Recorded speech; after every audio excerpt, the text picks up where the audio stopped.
So you would agree that sexuality is definitely linked to spirituality, and that one way to I guess deal with the problem of sexuality, of the way that the youth view sexuality these days, would be to deal with the problem also with spirituality and the lack of, it's a sacred thing, but yet now it's just physical. You know what I mean? We've left that aspect of the rest of the, you know, your mind, the spirit, the emotion, all of that is like left out. It's just purely physical now. Correct. Just like animals. I also feel like that's another reason why, I guess, maybe like when we define purity, it's not to us, or I mean, this goes back from the very beginning. Purity is considered, okay, just virginity, right? But it's like, it's more than that. Because if it's just that, then it's like, okay, I'm over that, what's next? And so like, there's no like boundaries on like your rest of your sexuality, or like whatever it is that you do after that. And so I think that's where it gets twisted, and then to kids who are watching it or whoever, you know, it's just like, it gets messed up. To kind of dovetail on what you're saying, when young people are not educated in what is the meaning behind this, and that this interconnectedness of sexuality and spirituality, which Edson really, you know, brought out well, is that it's not about sex. This is about that. You know, you think about, why is it that this girl values her wedding dress? Is there something special about the physical threads? No, it was about its purpose. There was some meaning attached to that particular dress, more than other dresses in her closet. And because of that, sexuality argues for that same thing. Is that before God expected us to engage in sexuality, he expected that we would have left our father and mother, we would have cleaved into our wife, we would have become one flesh, then you can be naked and not ashamed. Because he understood that everything prior to the sexual act, which, by the way, is called in marriage the consummation of the marriage. And the word consummation is con, meaning with, summa, meaning total. So now you've been able to love this woman and be naked intellectually before her. You've been able to be naked emotionally before her. You've been naked spiritually. Now God says you can be naked physically, spiritually, emotionally, intellectually at the same time. We've seen a shift in our society where in generations past, this is something that has been hidden in the closet. No one wants to talk about it. And that was one extreme. And now we're noticing in our generation, we're on the other extreme, where because it's been repressed for so long, now everybody just wants to come out the closet, just do whatever. I'm not ashamed about it, you know. And so now we're on this other extreme. But it seems as if neither extreme is good, obviously. And in order to get back to that balance, we have to go back to what God intended for us. We have to go back to God's original purpose. Yeah. And to counteract or to fight against these false teachings of sexuality, you must know the truth. And so if no one knows the truth about sexuality, it's like, you know, whatever comes my way, I believe it because I don't know what the truth is.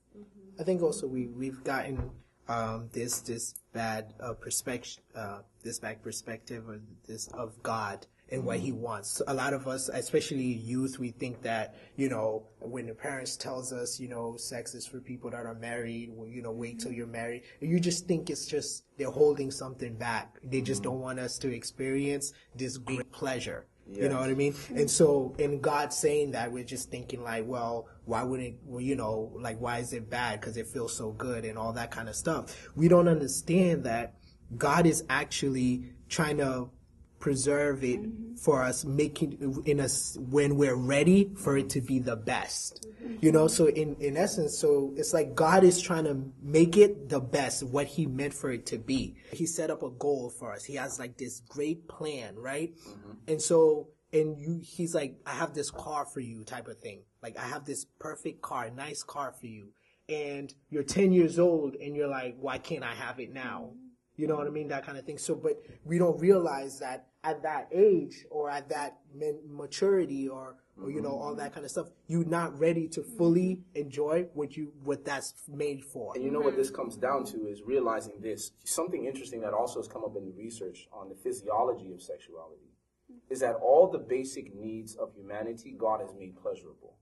He makes eating pleasurable. He makes exercise pleasurable. When you exercise, you release serotonin in your brain. And when you engage in the act of sex. So you look at these things, all the things that have been needs to humanity, God has associated pleasure with them. And it's so funny because what we realize is that with great pleasure comes great responsibility. You see, when I was about 11 years old, I remember walking out of the house and I was going to a party, 5th grade. And my mother said, hey, we need to have a talk. She pulls me in the room and she says, do you need a condom? I'm like, what? I jump back, I'm like, whoa, am I talking to my mother? And then after this, as I'm talking to my mom, she says, well, look, I don't know, sexuality's out there. So my mom starts giving me the birds and the bees conversation. And she's like, you know about sex? You know where babies come from? Yes, Ma, I know where babies come from. But this is something that's never left me. And it kept me pure for a long time. My mother said, you have to understand that sex is something that's supposed to be shared between a man and a woman who love each other and plan on being committed to one another. She says, when you have sex with a woman, it is not just a physical act. She says there's something more that's coming together in that act, beyond the physical. And as she's describing this, my little 11-year-old mind is just like, whoa, this is setting off fireworks, alarms. It's blowing my mind, literally. And I'm thinking to myself, man, I don't want to do that with any girl. Because, you're 11. It's like all I want to do is play video games, arcades, and watch Teenage Mutant Ninja Turtles. This is what's on my brain. And my mom's like, hey, this thing is so deep. And my mother dug so deep that well of sexuality, I was like, man, I was 16, afraid. Like, I'm not trying to merge with no spirits. With this girl, you don't know what's going on in her life. So I definitely see that, yes, God has made it a need, and every need he's given to humanity he's made pleasurable, but he's also shown us that with great pleasure comes great responsibility. That woman's spirit, her emotional well-being is thriving upon me and how I respond to that responsibility. Now that we're saying all this, like, what about the people that already, did the deed, already crossed the line? And so are we saying that, what happens to those people? Like, is there anything they can do? Is there hope, you know what I mean? Or is this just like you crossed the line, that's it, it's over for you, you know what I mean? Like, what do they do now? Like, what can we do now since we've already crossed the line? I think the most encouraging thing about the God of Christianity is that he's a God of redemption. And that the Bible says that Jesus purchased us with his blood. And you ask the question that, number one, to ask God if he wants something that he purchased would be like you going to Whole Foods after you pay for your groceries and she says, do you want this? You would say, I bought it. Obviously, I want it. On the second level, the question is, okay, well, you may want it. Are you going to use it? Well, of course I'm going to use the pasta sauce or the, the cereal that I bought. I plan on using it. So in this same sense, when the Bible says you were bought with a price, that you are not your own, is that Jesus still sees the same value in us, even when we've crossed the line.